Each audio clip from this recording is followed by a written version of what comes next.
Hi, anyone and everyone. My name is Sam, and welcome to Have You Heard About This Case? We have a little bit of a different episode today. Kelly is unable to record with us, so I have called in my mom. So, Hello, everybody. you want to give yourself a little bit of an introduction? Well, my name is Nancy. I have two amazing daughters, Samantha and Ash.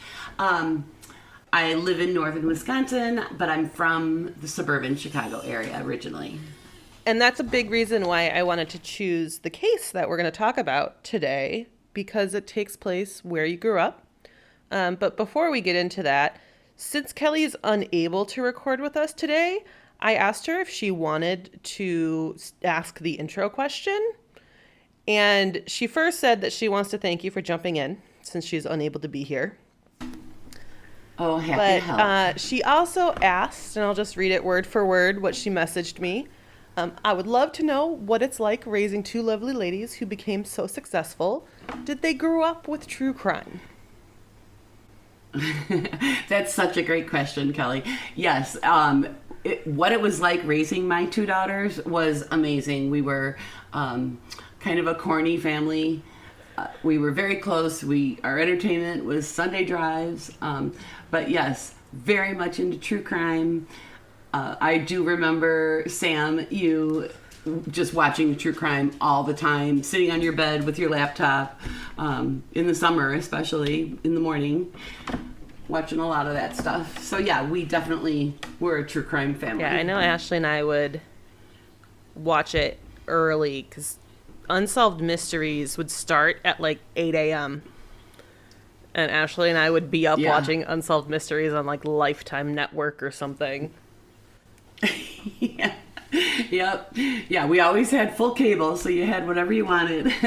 But let's go ahead and dive into this case. This will probably end up being a two-part episode just because there's a lot of information. But I really wanted to talk about a case that you'd be familiar with because this actually took place exactly where you grew up. I know we'll talk about it later, but you mentioned you went to one of these locations all the time when you were younger. Yes. Yep. So we will be covering the Tylenol poisonings in 1982 in the suburbs of Chicago. But first, I kind of want to go into what Tylenol is, and I think a lot of us are familiar with Tylenol, but I want to discuss the history of it. And according to the American Chemical Society, Tylenol is acetaminophen, and it was first created by H.N. Morse in 1878. And something that's really kind of crazy to me during my research is that I found an article that the American Chemical Society linked on their page that led to Chemical and Engineering News. And they said that scientists are unsure really exactly how acetaminophen works.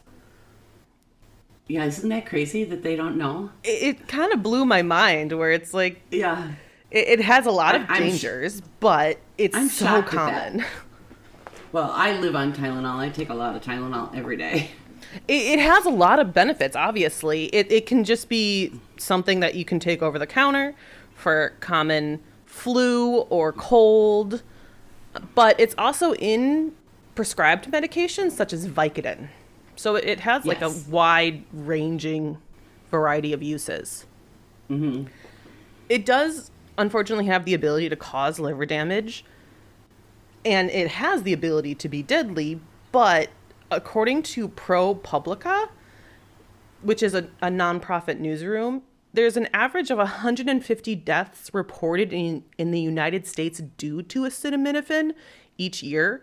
When you think about like in the grand scheme of things, it's a pretty low number. Yeah, it is, actually. And there's probably a lot of other deaths that are partially attributed to acetaminophen, at least in some way, but that isn't the official cause of death. Right. Like if it weakens their liver or something. Exactly. And Tylenol, the company, was created in 1955 by McNeil Laboratories. And this was a family company. It was two brothers who took over McNeil Laboratories from their father. And shortly after that, they created Tylenol. And it is derived from N-ace, I don't know if I can say this. I don't know if you can say that either. N-acetyl para-aminophenol. Oh, good job. Something like that. Yeah, you did it. And Tylenol is just a common pain reliever, and it can reduce fever. It can relieve symptoms of common headaches or colds or flus. Originally, McNeil Laboratories was marketed Tylenol to children as an aspirin-free medication. Yes. And most of us recognize like the red cap on Tylenol bottles. And since it was initially marketed for children, they wanted their branding to represent a fire truck, and their original slogan was for little hotheads. Oh, for fever, little hotheads. Oh, get it. And especially like an aspirin-free medication, better for kids. Yeah, when I was a kid, it was baby aspirin. It was like that chewable orange stuff. Yeah. Which turned out to be pretty bad for you. So I raised you guys on acetaminophen, but I didn't give you a lot of that stuff. But yeah, well, it was the safer alternative to it. Yeah. So then in 1959, Johnson & Johnson purchased McNeil Laboratories, and then that's when the drug became widely available to sell over the counter. Yeah. And so into our case in 1982, nearly every household had Tylenol in their medicine cabinets, and the residents of Elk Grove Village weren't really any exception. Mary Kellerman was 12 years old in 1982, and she woke up on the morning of September 29th, not feeling well. She had a runny nose, a headache, and a sore throat. So her dad gave her some extra strength Tylenol after Mary had convinced him that she was too sick to go to school. And Mary was born on March 9th, 1970, and she was the only child of Dennis and Jenna Kellerman. As an only child, she was very close to her parents. She loved to cook with her mom and play Atari with her dad. And her parents really helped nurture her interests, specifically with horses, by getting her a pony. And after she showed some interest in guitar, they signed her up for guitar lessons.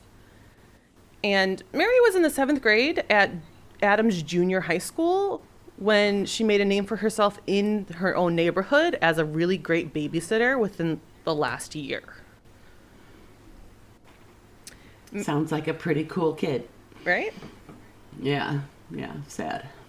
So Mary's mom, Jenna, picked up a bottle of extra strength Tylenol on the evening of September 28th from Jewel, which is a local grocery store in the Chicago area.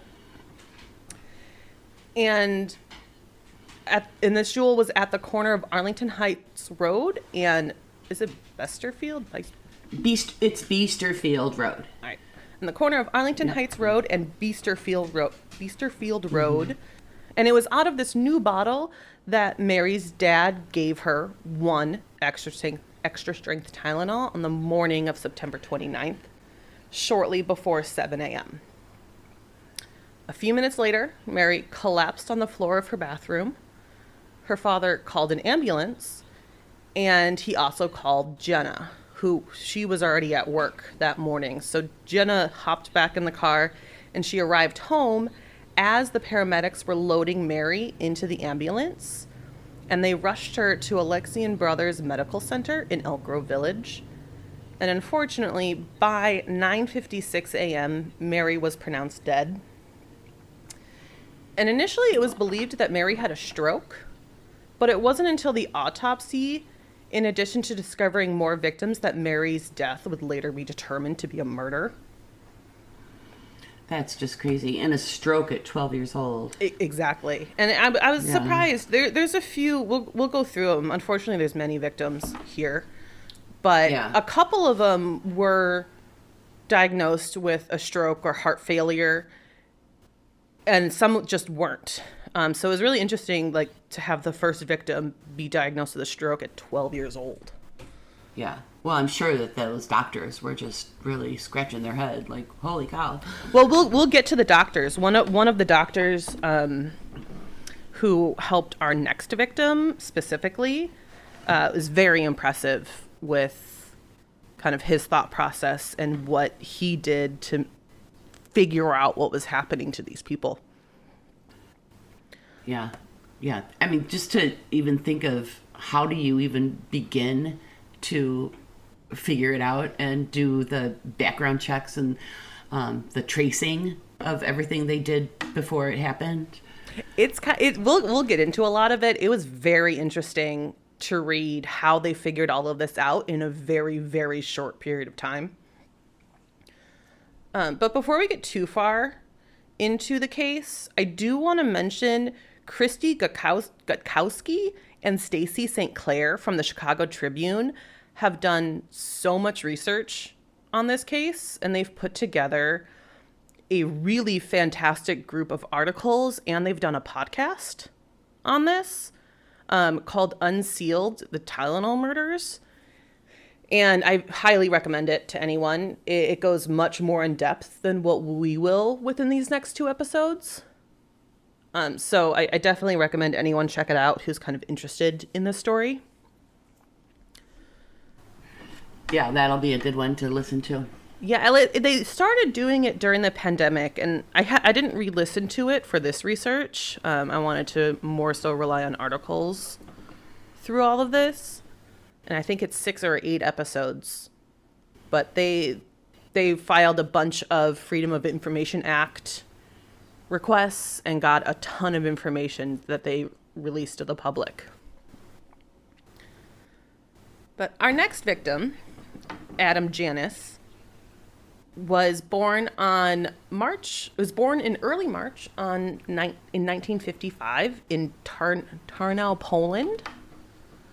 And when Adam was 8 years old, he moved to the States with his family after his father refused to join the Communist Party.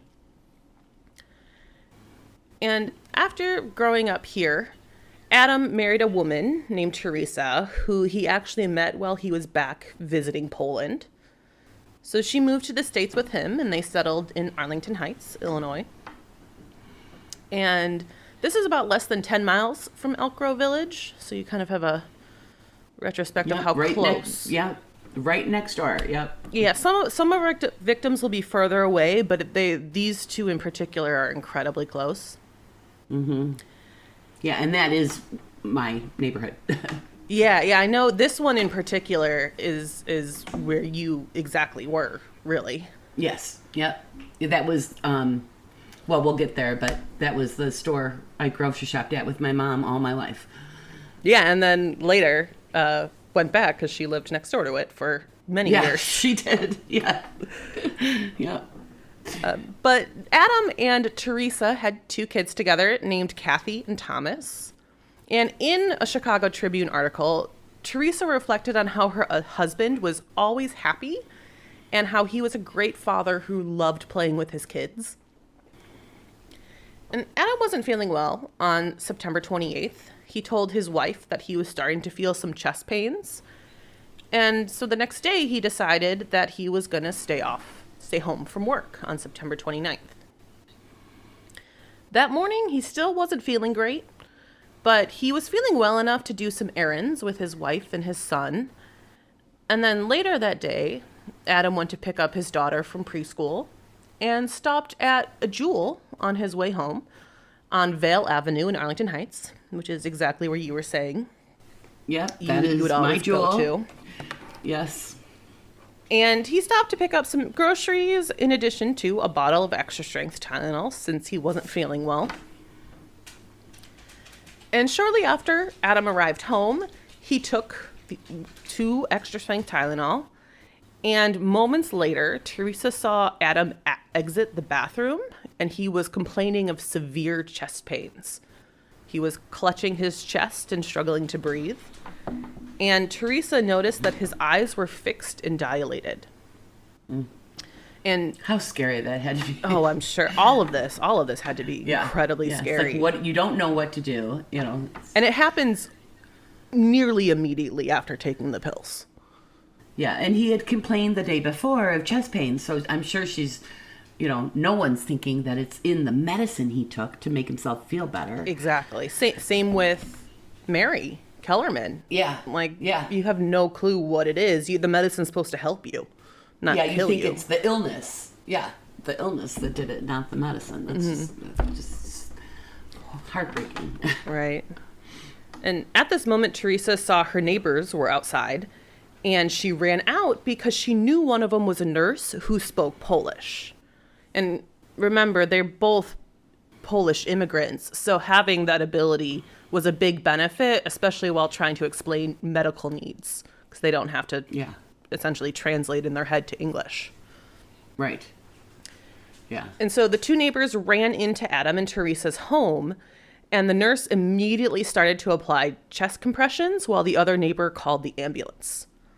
The paramedics and doctors did everything they could to save Adam, but unfortunately he was pronounced dead at 3:15 p.m. on September 29th, less than 5 hours after Mary's death. But now this is a different fire department and paramedics and a whole different team. Mm-hmm. Which is a reason why immediately these same exact symptoms weren't connected. They didn't go to the same hospital. Right. They didn't have the same first responders. Yeah. Even though they lived very close to each other, different hospital, different responders. Yeah. Mm-hmm. And while doctors thought that Mary's death was potentially a stroke, doctors didn't really have many theories when it came to what killed Adam. And they were reluctant to make comments until an autopsy was conducted. But they said if they needed to put out a theory, their only guess would be that it would be potentially heart failure or a brain injury. But they were not confident in those statements. And yeah, it's just a guess. Exactly. And a lot of times in things like that, especially when it's someone young, an autopsy is needed because you need to figure out the details of what had happened. Right, definitely. And Adam's immediate family were called to the hospital and notified about his sudden death. Adam's parents and his youngest brother all decided to go back to Teresa's home to help support her. And Adam's brother Stanley, who initially wanted to return to his home so that he could be with his wife, said that he was suffering a little bit of back pain, but he didn't want to deal with this while he was grieving his brother's death, and his mother very much insisted that he come back to Teresa's home with them as a family. Yeah, you want to be together as a family. Too bad his wife couldn't be there, too. Well, his wife did end up coming. Okay. I believe they were from Wheaton. I didn't put that in my notes, so that's a little further in the western suburbs. So she drove up from their home, and this is the same home where Adam had passed away earlier or had collapsed earlier, where the ambulance arrived. And so after Stanley's wife arrived, at this point they were only married for 3 months, and they honeymooned in Hawaii after their wedding. And they were working on remodeling a home that they purchased in Lisle. Okay, it wasn't Wheaton, it was Lisle. Oh, Lisle. Okay, which is right close to Wheaton. Mm-hmm. And they actually purchased this house right across the street from Terry's parents. And I think this might have been part of the reason why his back was hurting, because they were remodeling this themselves. I could be wrong, but I saw a couple I've been comments there. about that. Yes, I have back pain right now because we're doing work on our home. But so yeah, he was feeling this back pain. He decided to take the extra strength Tylenol, and he asked if anyone else needed anything, because a lot of people, understandably, they've been upset and crying all day in this family. They have headaches. Yes. And the only person who took him up on the offer of taking the extra strength Tylenol was his wife, Terry. She said that she had been battling a headache all day and that she could really use some medicine to make it go away. Moments later, Stanley said that he was feeling bad and started to clutch his chest. His older brother, who had arrived at this point, caught Stanley as he started to collapse to the ground. And Terry was right behind Stanley, also complaining about chest pains. At this point, Teresa immediately grabbed her 2 kids and ran them over to the neighbor's house because unfortunately she had seen all of these symptoms just hours before when Adam collapsed. Yeah. Can you imagine? It's like deja vu. It's the same thing. Oh, it's, and we'll post a photo of their memorial service. They had 3 caskets lined up at their memorial service. It looked beautiful, but at the same time, you know what's happening, and you know the grief that this whole family has to be feeling. Yeah. And so... Yeah, really scary. Really scary. It's kind of like... I grew up hearing this story. Obviously, I lived in this area for quite a few years before moving to Wisconsin. I was very familiar with this at a pretty young age, but it is crazy to like dive into this research deeper and see how impactful all of this really was. Very much impactful. And what's weird for me is I do remember this all happening and I remember it being on the news, but I don't remember it being in my neighborhood. You probably saw it in other neighborhoods because there's a lot of other neighborhoods this impacts as well. So you may have just seen that. Well, in 1982, I had just graduated high school at that time, in the spring. So I was, into my life and working my 40-hour job. And, I think that in 82, my husband now, who was my boyfriend back then, was probably away at school. Mm-hmm. So, I was just working full time and nose to the grindstone and making as much money as I could at that point. Well, Andrew so I don't think I watched a lot of news. You also said that you weren't living in Arlington Heights at that point. Correct. And you weren't going to that Jewel like you used to be going to. Correct. I had moved away from there in 79, but I only moved 10 miles away. So I still was in the Arlington area, but I didn't go to the school there. But I kept my friends from there, so that was still my stomping ground. But that wasn't my everyday Jewel like it was when I was younger. Right. And when you're in the suburbs of Chicago, there's Jewel every mile. So Yep. If you move a short distance away, there's a whole new everything for you. Yes. Exactly. So when the fire department received 2 medical calls for the same house just hours apart, they made the decision to send their bigger trucks and more people from the rescue squad to respond. And when they arrived, Stanley was on the floor, and it was incredibly apparent that Stanley is suffering from the same exact thing that killed his brother hours earlier. And while paramedics were trying to save Stanley, this is when Terry collapsed.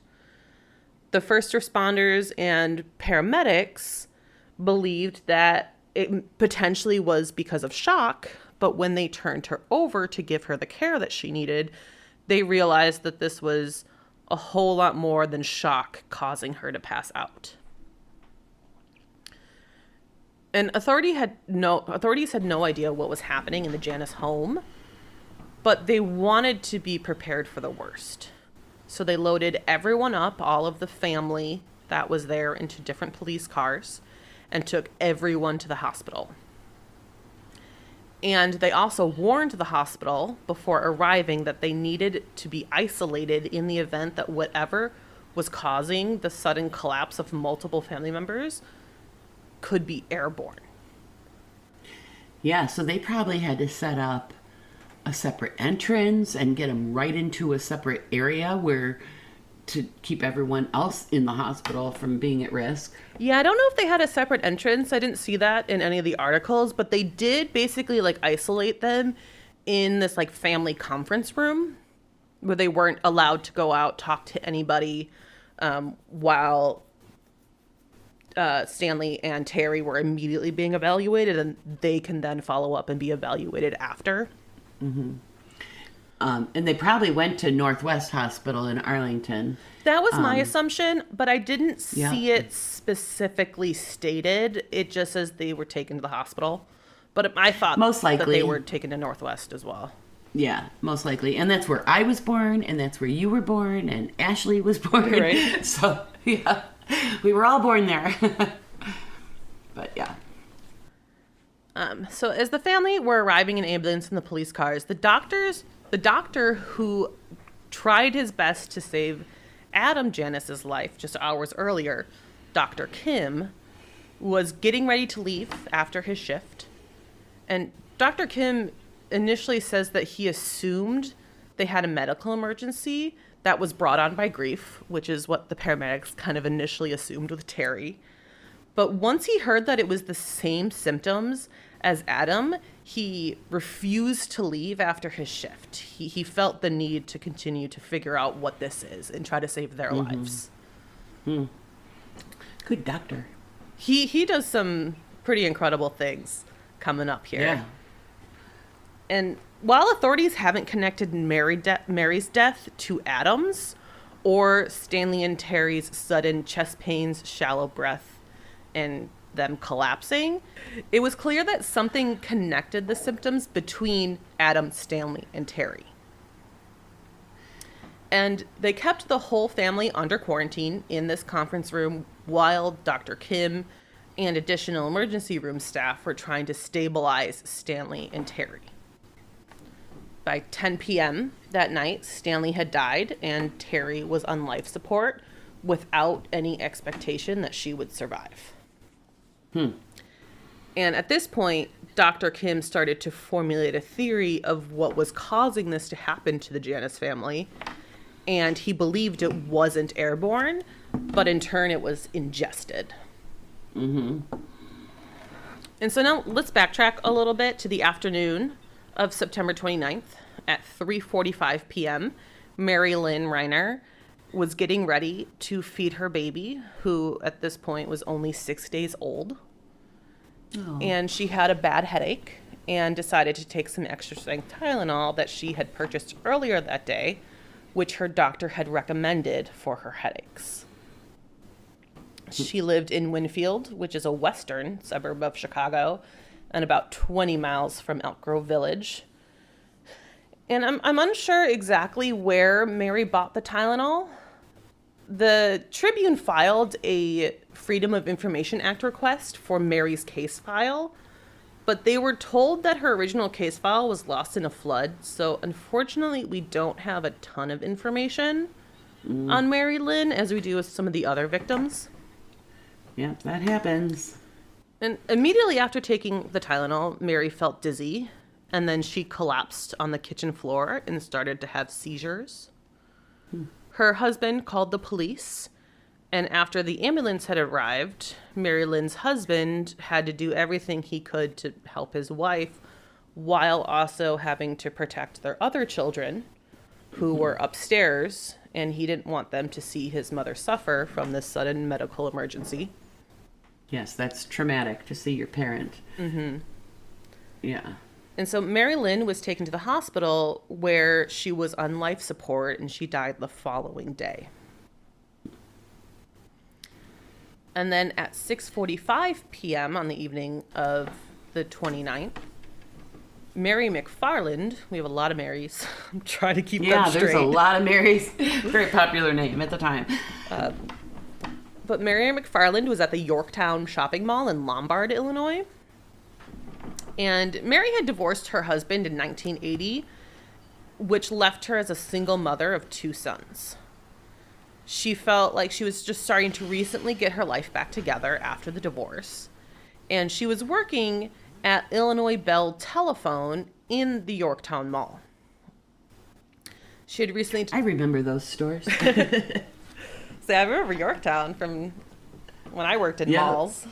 Yeah. Oh, remember malls? Ugh. Yeah, I'm glad I don't work in malls anymore. Me too. And she was really excited. She was starting to date somebody new.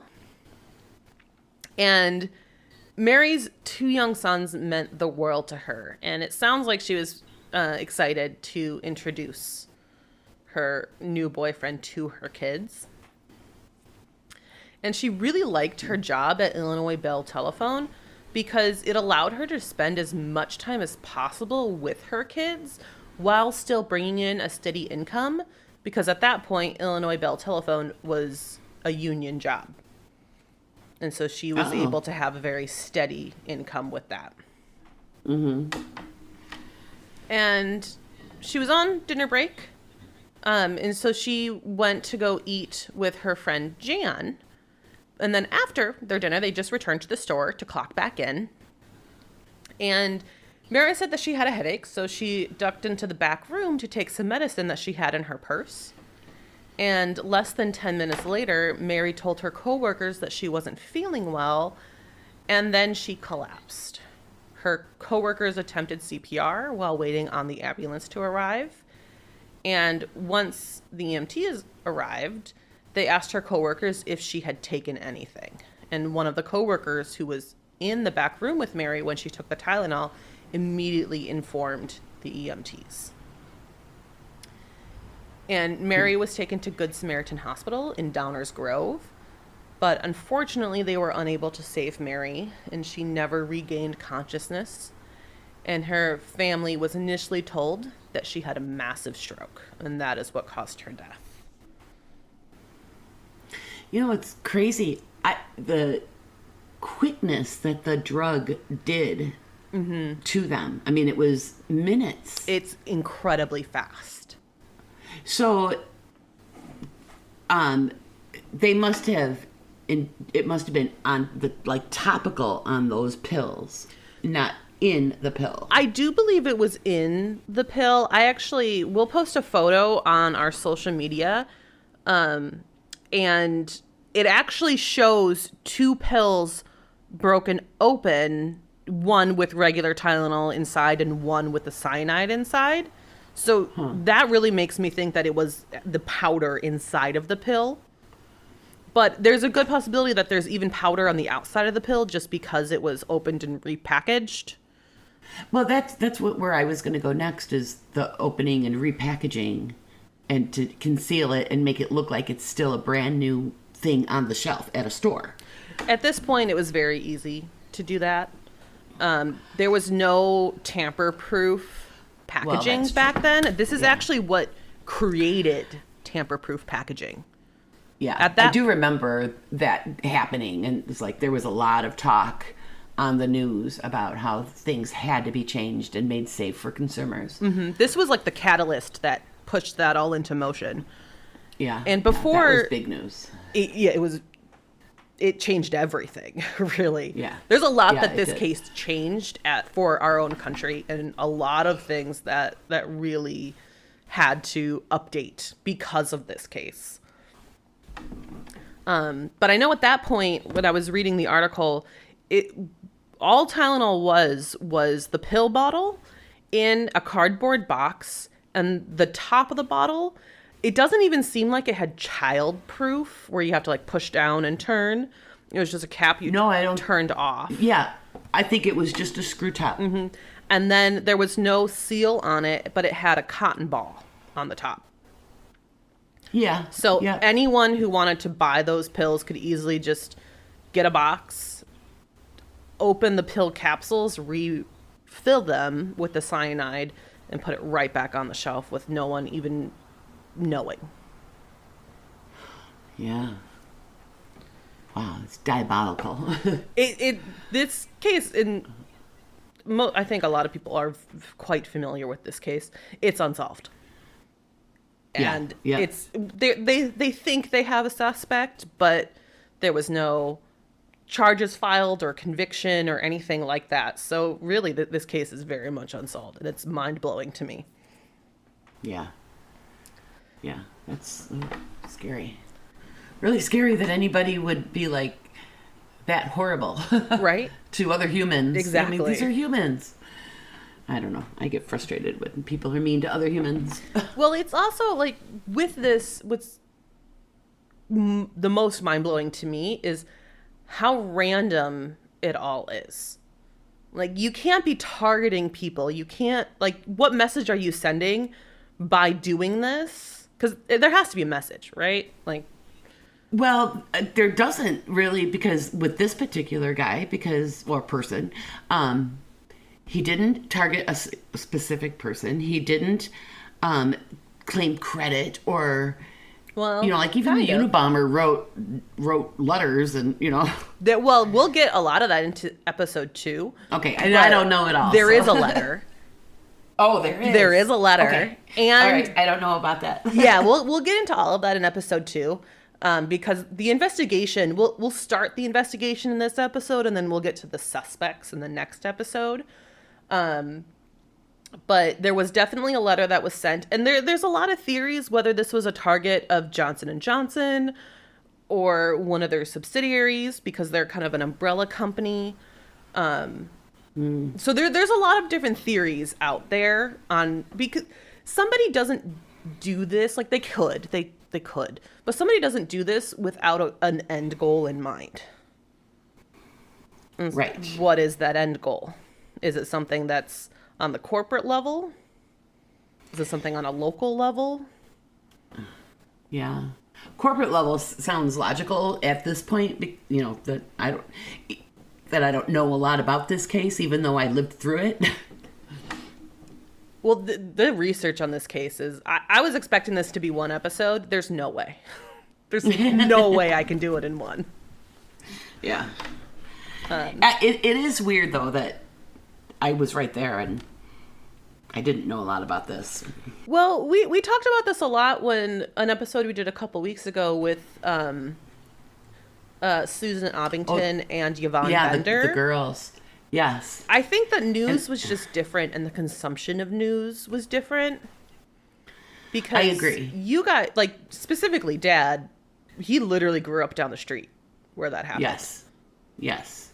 And we didn't know any of it. Yeah, they went to neighboring schools as Dad.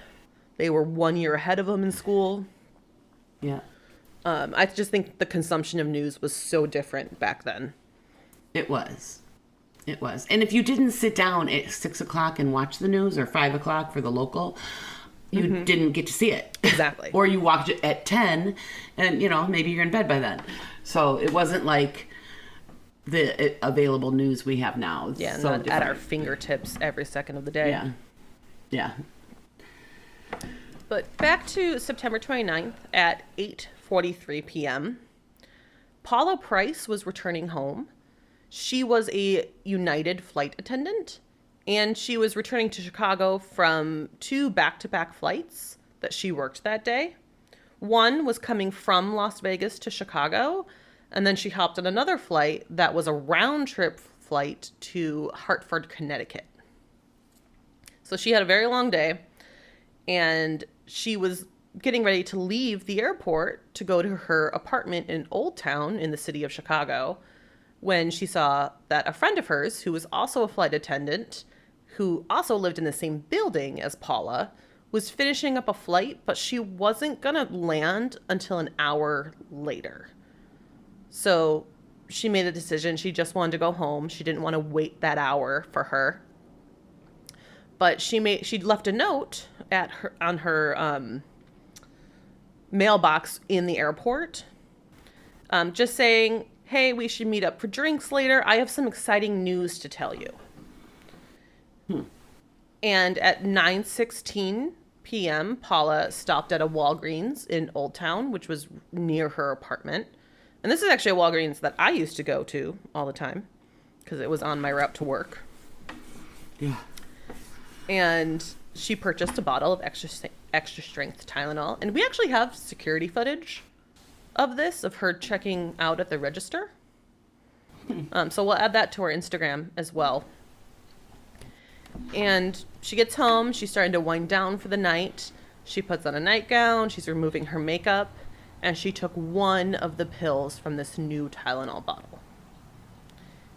And then 2 days later, Regula Leavengood and Paula's sister found Paula in her apartment dead after 2 days. And she took one pill. She took one pill. Holy moly. Mm-hmm. I have some details further on in my script here, But the amounts that were added to these pills would have been deadly with a fraction of what they put in. That's what I was going to ask about that. If they had the rest of what was in the bottle, was it every pill in the bottles? It was there. The bottles varied. So like some had like 2 or 3 pills. Some had up to like 7 pills that were tainted with cyanide. And they're kind of unsure how many bottles were poisoned because there was such a push to recall all of the bottles and a scare of like, if you have this in your house, just get rid of it. So yes, they had a I remember handful turned in, but not all of them. Yeah, I remember having to throw them out. I remember the empty shelves in the stores. That it was a big recall. And it was a long time before Tylenol came back on the shelves, if I remember. Yeah, there was first it was a local recall, and then it was a nationwide recall. And I actually have like the image that they used for the recall that they put on the news, which again we'll post on Instagram. But yeah, it started with the extra strength Tylenol. It started with a specific batch of the Tylenol because they determined that 2 of the victims purchased bottles out of the same batch. But then it spread nationwide after that. So we have a total of 7 deaths that are all related to the extra strength Tylenol. But with some of these deaths initially being attributed to massive heart failure, they weren't connected to each other immediately. The first person to start connecting the dots was Arlington Heights Fire Department Lieutenant Chuck Kramer. And Chuck was the lieutenant who responded to the Janus home twice in one day. And Chuck and his fire crew were returning to the firehouse, and he told the 911 dispatcher that his fire station was going to be out of commission until further notice. And another lieutenant from Arlington Heights Fire Department who was off that day, Phil Capitelli, he was actually listening to his scanner at home. And he heard Chuck informing the 911 dispatcher that his trucks would be out of commission. And Phil wanted to know why Chuck would make this call. So he just made the decision to call the fire station and see if he could get more details out of Chuck. So while Phil and Chuck are talking, Chuck let him know about this mysterious illness that impacted 3 members of the Janus family, at this point killing one of them. And Chuck mentioned to Phil that they took the extra strength Tylenol, and Phil immediately recalled Mary Kellerman's death earlier that day. And since Phil had the day off, he was listening to the scanner basically all day. And he heard that dispatch call to 911 from Elk Grove Village Fire Department. So he really started to realize that this was not an isolated incident with the Janus family, and that someone potentially was purposely poisoning Tylenol bottles. No. That's just mind-boggling. What's kind of crazy to me is like this kind of like, it's really a nosy phone call. is what well, he it did. kind of sounds like he was maybe he was a little bit of a busybody, but just because he had his scanner on all day. Mm-hmm, exactly. So it's like kind of like, oh, I heard this. What's going on? I'm interested. I'm bored. Yeah. And it turned out to be a major benefit. Yeah. Thank goodness he was nosy. But, maybe he was just trying to, help his buddies out. Well, yeah, I think also when you're part of a fire department, and like we kind of know this because Ashley and her husband are part of a fire department. And we have a lot of firemen in our family. Yeah. Well, it's a very close-knit community of people. It is a family of people. Oh, for sure. They really are very, very close. And they depend on each other. And I can see that listening to the scanner all day, it might just be on in the background while he's doing a million other things, In all likelihood, it probably is. And chances are, in Elk Grove and Arlington Heights, the scanner is not super, super active. There's probably not. And this was a Wednesday. This was like middle of the week. Yeah. So it probably was weird for him, first off, to hear a call early in the morning for a 12-year-old girl and then hear that his fire department was shutting down for the day.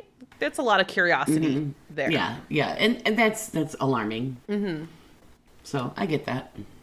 So Chuck started to make phone calls to compare the symptoms that he witnessed from the Janus family with Mary Kellerman's symptoms. And once he confirmed that these symptoms were essentially all the same, he called the hospital and he talked to Dr. Kim. And initially, the hospital didn't think that Tylenol was the issue, just because they're thinking that it's Tylenol, acetaminophen, not something else. And they didn't really see the connection between the known victims at that point. Right. They have no idea that there's cyanide in those Tylenol pills. Exactly. Like, Tylenol would not cause any of those symptoms. It can cause liver failure, but that's not what they were all experiencing here. Yeah. And so they knew that they needed to find the source of what these symptoms were. And Dr. Kim he really racked his brain. He searched through textbooks. And remember, he was supposed to clock out hours ago at this point. Oh, that's right. So yeah, he wants to stay. He wants to figure this out. He knows that something is wrong. And so he was searching through textbooks. He was consulting with colleagues. And he eventually just had this realization that there's one substance that does account for all of these symptoms, and it is cyanide. And this is late evening at this point, if not closer to the middle of the night. And Dr. Kim, he didn't want to wait for any answers. He wanted to know now what was happening. And he's still at the hospital. And at this point, I believe that minimally Terry was still alive and on life support. Stanley may have also been. It didn't clarify that. But he actually drew blood from the both of them. And he found a lab that would test for cyanide in Highland Park, which is about 17 miles away from where he was at his hospital. And he actually hailed a cab and instructed the cab driver to deliver the vials to this lab in Highland Park and watch the cab drive away, hoping they would get there. Holy cow, that's a risk. But he didn't want to waste any time. He wanted to get these to the lab as quickly as he could. Because his hospital didn't have the ability to test for cyanide. So he had to find this 24-hour lab that could. And they probably didn't have like a medical transport vehicle, back then. Exactly. I don't know if they had that stuff. Yeah. Yeah, so imagine just being that cab driver being handed 2 vials of blood and say, go. Yeah. This is important. Go. Yeah. Crazy. 2 of the Tylenol bottles that were turned in to an investigator at the Cook County Medical Examiner's Office, Nicholas Pichos, I think that's how you say his name. Yeah. Not sure. But Nicholas called his boss, Dr. Edmund Donahue, who instructed Nicholas to smell the bottles. And both bottles had a strong almond scent, which is common with cyanide. And actually, I believe it's 1 in 3 or 2 in 3, something like that. People actually smell almonds. It is a trait that you have if you have the ability to smell almonds in cyanide, and not everyone does. So luckily, Nicholas did. And the Cook County Medical Examiner's Office called in Cook County's chief toxicologist to work through the night testing the remaining pills. Out of these 2 bottles, 4 of the 44 pills contained high levels of cyanide, and each poison pill contained 3 times the amount needed to kill somebody. So is that kind of crazy that those bottles were bought all at the same time, and that they actually took the pills that were tainted all in that first couple of days? It could have gone on for months. Yeah, there's a lot to it, and we'll get more into it probably in the next episode. But one thing that's really interesting to me is buying the bottles isn't as surprising to me because I have a couple theories on that. But taking those specific pills is incredibly surprising to me because 44 pills, 4 contained cyanide. And obviously a couple more contained cyanide because they were already taken. But my theory is, and this is just my theory. It's not really documented anywhere with this.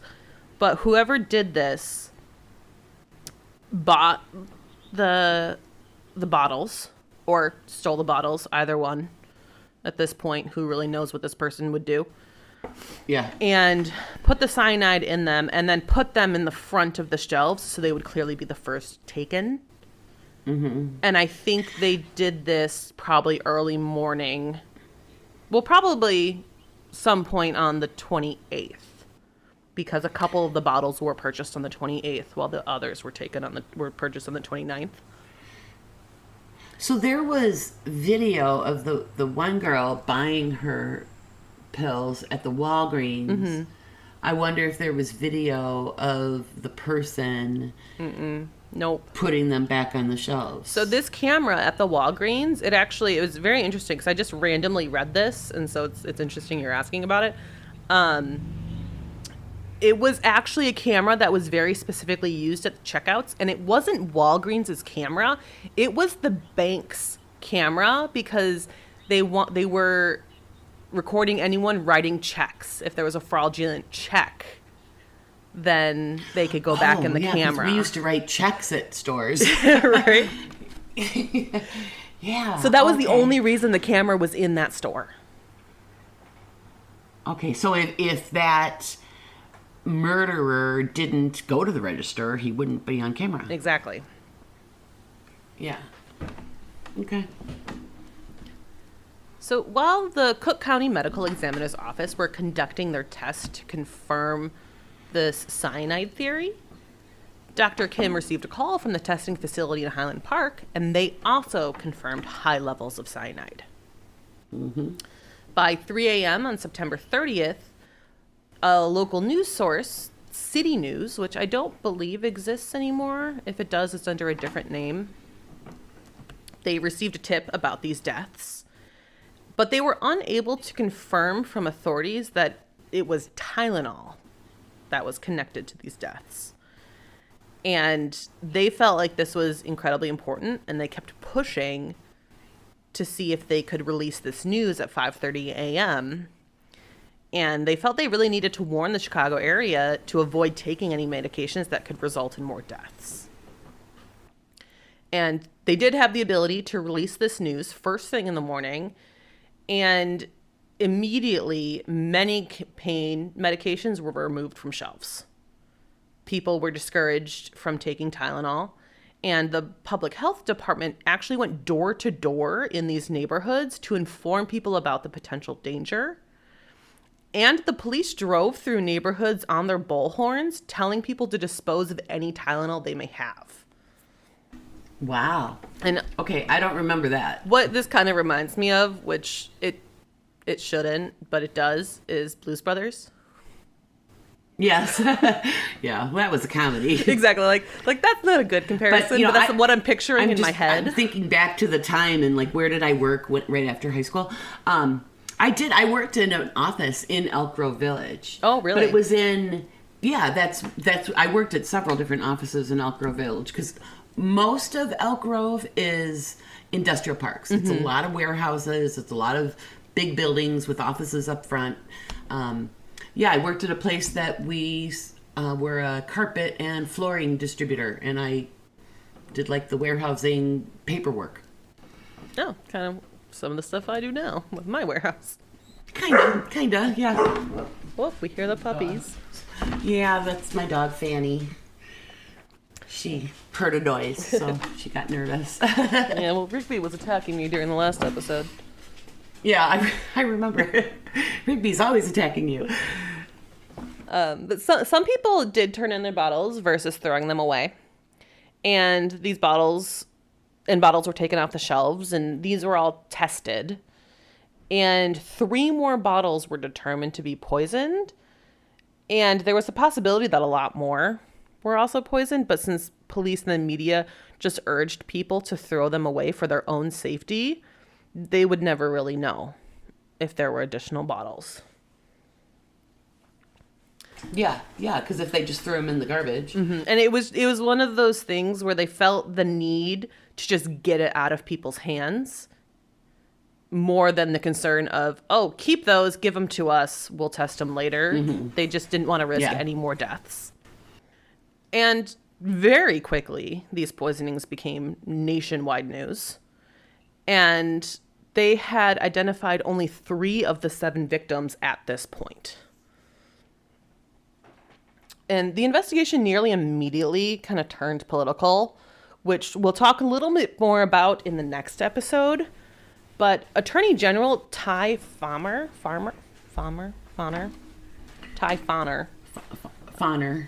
was up for re-election, and he is the one who gathered a task force since these 3 murders took place in 2 separate Illinois counties. So there was a lot of jurisdictional issues between these 2 counties that he stepped in. He was kind of pushed into creating a task force because he was the Attorney General. But he also really pushed to have Tylenol pulled from the shelves nationwide. Because at this point, it was really only the Chicago area. But he believed that there was a potential risk everywhere. Well, yeah, and to make that judgment call, you may as well err on the side of caution. Well, I don't remember the exact number. This recall cost, I want to say, Tylenol $10 million in 1982. Yeah. Like, that's not inflated numbers for today. It was $10 million in 1982. So this was a big deal, and I'm kind of surprised Tylenol survived after it. Well, they had a lot of drugs that they sell. Yes. But, Tylenol, at that time, everybody had Tylenol in their cabinet. Everybody. Yeah. So, that would cost them a ton of money and make everybody scared to buy their product. Mm-hmm. And this was also the first massive recall in the United States. Oh, really? Nationwide, this was the first recall of that size. Wow. That's interesting. There's like I was saying earlier, there's a lot of things where like this was the first, this changed laws, like a lot of stuff happened because of this case. Yeah. All right, shortly after Ty created the task force, they confirmed that Mary Lynn Reiner and Mary McFarland were also victims of the cyanide poisonings. And once Paula Price's body was found, they were able to quickly determine that she was also a victim. So now all 7 victims have been identified, and they had to piece together where they all got their bottles of Tylenol and then how cyanide got into their bottles. And as the task force grew, it included members of every type of law enforcement that you can imagine. It had more than 60 people. And they met daily at a police bunker in Des Plaines, which is another suburb not too far from where all of this happened. And they met first thing in the morning, and then they met again at the end of the day to kind of debrief everything that they had found throughout their kind of independent investigations. I think that's why I remembered that Des Plaines had something to do with this. And I was thinking that the victims were from Des Plaines, but it was where the task force was staging. Mm-hmm. And I think they also had some meetings and like offices, because this was such a huge task force. I think that Des Plaines didn't quite fit them in that police bunker. I think they did a lot of work in Mount Prospect as well, which is right next door. Yep. So in the early, one of the early things the task force did was give the families 24-hour surveillance, and they took photos of anyone who attended the funerals. They thought that since the victims weren't very specifically selected, that whoever did this might want to see the outcome of their work, and maybe they'll drive by or walk by their homes or attend their funerals.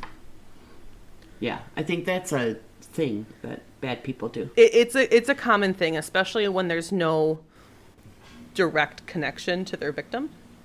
Mm-hmm. Especially someone like a who souvenir. does this on like a bigger scale. Yeah. And I think it's a control thing. I think it's a control thing. I think it's a pride thing. Yeah, like I did that. Exactly, yeah. And their yuck. families were all ruled out pretty quickly as suspects. And Yeah. there wasn't a specific target that they could identify for the murders. And the task force actually adapted a new computer database that they could put all these different names and license plates into to make it easier to be able to search, especially since there's like so many different departments working on this. They could put all of these license plates and names and photos and everything that they've been collecting from the funerals, and they're taking license plates of anyone who drives past the homes, trying to see patterns through all of this. And so this was a very, very early use of a computer database for law enforcement. Yeah. Yeah, because we did not have, I mean, back then, I remember one of my first jobs, I had no hard drive on a computer. It was a data disk and a program disk, and you had to put them both in order to run anything. There was no such thing as a hard drive. I remember the first computer with hard drive. What year was that? Oh my gosh. That had to be, like 84. So a couple 85. years after this. Yeah. Yeah. Yeah, I was surprised when I So- saw that they used a computer database for this when I Yeah, was going 'cause- through my research. Yeah. Back then, I worked on what was called Lotus 123, which is now we know as Excel sheets. But it was a very basic thing, but it worked the same as Excel does. I love Excel. I use Excel every I day. do too. I love that stuff. I'm so corny. It is so convenient. But within their first year, they had over 50,000 companies and individuals loaded into this database because they were just trying to take any name and every name possible. Yeah. And investigators were trying anything to get information. They even contacted the Soviet Union to see if their spy satellites were facing towards Chicago at the time of the poisonings. And the Soviets agreed to help, Wow. but their satellites Holy weren't cow. facing towards Chicago. Wow. Right? I didn't even know that you could do that. I didn't know either, but apparently they did in 82. Yeah. So the task force was actually able to track where the cyanide was produced. And they determined it was from a lab in Massachusetts in 1978. But unfortunately, this lab did not keep track of exactly where it shipped its cyanide and where it was sold. What do people buy cyanide for? That's a good question. I should probably look that up for this case. I don't know. We'll have to check that out for the next episode. Yeah, I really don't know what it could be used for. All I know is it could be very deadly, and I don't want it. So, It must be like rat poison or something. yeah, it could potentially be a poison. It's probably there's probably some sort of like chemical manufacturing or something that could benefit from cyanide, but I don't know. We're going to have to look that up. Yeah, we'll look that up for next episode. Yeah. So investigators, they wanted to investigate Johnson & Johnson employees, thinking that there was a potential connection to the cyanide being added during the manufacturing process of the pills. But they were able to rule out this possibility after they determined that the bottles were produced in multiple different areas of the country and then shipped to Chicago. So it'd be kind of almost too big of a conspiracy theory to think that there were numerous people across the country drugging these bottles to all get shipped to Chicago specifically. Yeah, Doesn't that quite would make be- sense. Yeah, that would be quite an enterprise. Yeah, and then they also contacted any employees who were fired from Johnson & Johnson, thinking that potentially they had a grudge. But they were able to rule everyone out and never even considered them persons of interest or suspects. Because Because it does sound like it would be logical to be somebody after the company because they weren't going after specific people. Exactly. But they were able to essentially rule out tampering during manufacturing or transit because of all of this. So really, it had to be somebody going into a store, purchasing the bottles, and then putting them back. Yeah. I remember that in the news, that when they figured that out, I remember them talking about that and saying that they knew it wasn't in the manufacturing process. It was someone at a store taking them off the shelf and putting them back on the shelf. Mm-hmm. And I think that's why I believe it was Mary Kellerman and the Janus family, I want to say, they had the same lot number on their bottles, even though they purchased them from 2 separate locations. So, like, that's not super uncommon. Like, you can make thousands in one lot and then get it distributed across a large area. But I think there's a good possibility whoever did this bought 2 bottles at once and put them back, because that would guarantee them essentially the same lot number. Yeah. And that might not have even been on their mind. They just luck of the draw. Exactly. And that it's also entirely possible that both of those locations received boxes from the same lot because they were very close in location. And they're small locations, so they're not going to get a pallet of Tylenol. They're going to get a case. One case goes to that store, a case goes to that store. It isn't, like these, like Walmart or Sam's Club. They're small drugstores. Exactly. And Jewel Osco was really a grocery store that had a small pharmacy. So, like, they didn't focus on... They now have a much larger pharmacy. It's Jewel Osco. But at this time, I think it was just Jewel. There was no pharmacy at the Jewel when I was a kid. Yeah, because Osco, like, for those of you who aren't from Chicago, Jewel Osco, Jewel is grocery, Osco is pharmacy. And they're now, like, paired as a company.